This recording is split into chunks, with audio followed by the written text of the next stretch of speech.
শুরু করছি আজকের ভাগবত কথা।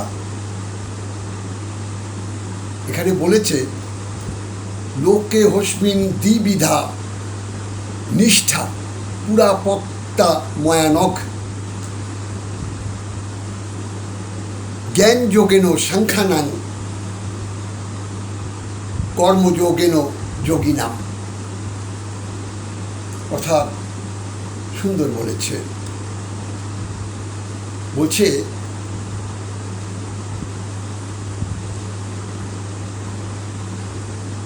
জ্ঞান যোগেন সাংখ্যানাং কর্মযোগেন যোগিনাম। তো দুটো ভাবে আমরা সাধন ভজন করতে পারি, কারণ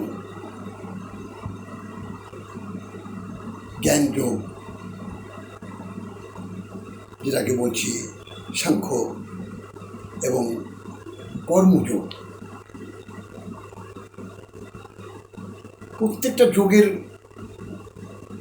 কথা বিশ্লেষণ করা হয়েছে। তো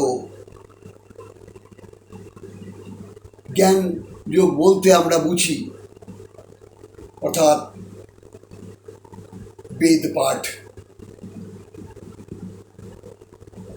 গীতা, ভাগবত, বেদ, পুরাণ, এই সমস্ত নিয়ে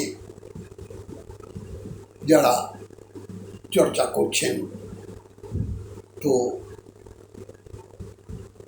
জ্ঞানের দ্বারা ভগবানকে আপনি লাভ করতে পারেন, কিন্তু অহংকার ত্যাগ করবে। আবার দেখুন, কর্মের দ্বারা আপনি ভগবানকে লাভ করতে পারেন। তো এখানে কোন কর্মের কথা বলা হয়েছে? আমরা মনে করছি আমি যে কর্ম করছি আমার উদর ভরবার জন্যে জগতে এসে, সেটা তো বটেই। আমার দেহের জন্য কর্ম অবশ্যই, কিন্তু সেই কর্মটাই প্রকৃত কর্ম, যে কর্মের মধ্যে ভগবানের প্রেম ভক্তি থাকবে, ভগবানের প্রতি নিষ্ঠা থাকবে, আর আপনি আপনার কর্ম, জগতের হিতের জন্য আপনি যে কর্ম, আপনার কর্মের দ্বারা যেন জগতের, আমার দেশের যেন কোনো অমঙ্গল না হয়, এমন কোনো কর্ম করব না যাতে আমার দেশের কোনো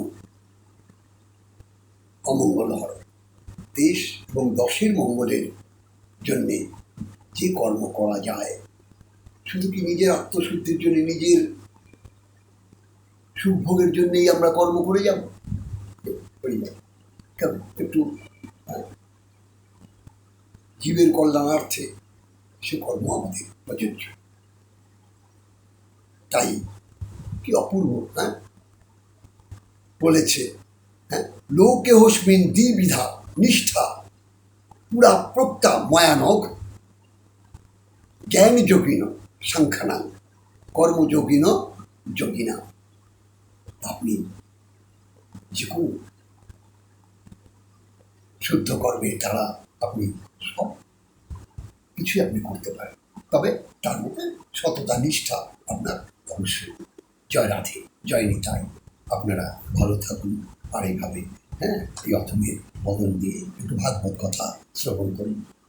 আপনাদের ঈশ্বর মঙ্গল করুন, এটাই আমি তার কাছে প্রার্থনা করি। জয় রাধে, জয় নিতাই।